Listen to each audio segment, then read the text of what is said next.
Imagine a world where even a brick wall could become a window to dreams. Today's story is about how a simple act of imagination and kindness can change someone's life forever. Welcome to E Club Stories. Let's open the window together.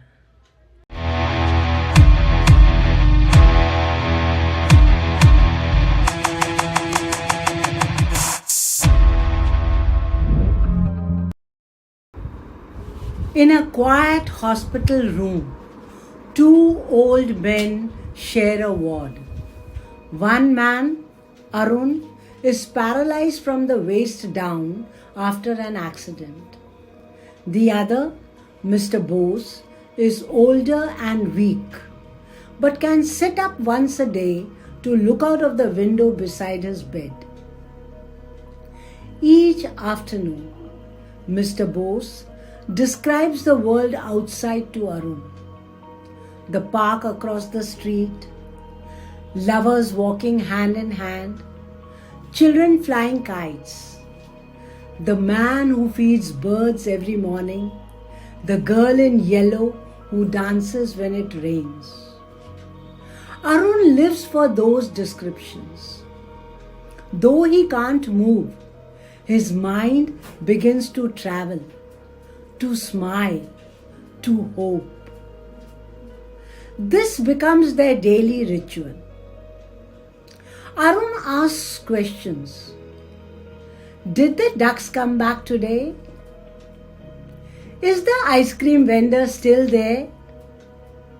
Mr. Bose answers with joy, painting scenes with words.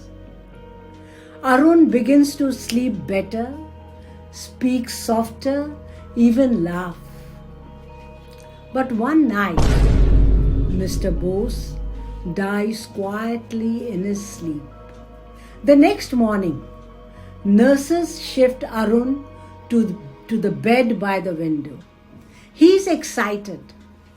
Finally, he'll see the world Mr. Bose described for weeks. He asks the nurse to adjust his bed so he can see. She hesitates, then says, "There's nothing out there, sir. Just a blank brick wall." Arun is shocked. But Mr. Bose, he described gardens, children, so many things. She smiles gently. Mr. Bose was blind, sir. He couldn't even see the wall. Arun stares at the wall for a long time.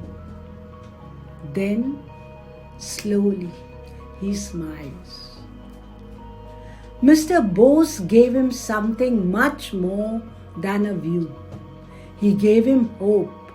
He gave him imagination and the will to live again, using only words. The moral of the story is, the most beautiful things we see in life aren't always through our eyes, but through the kindness of others.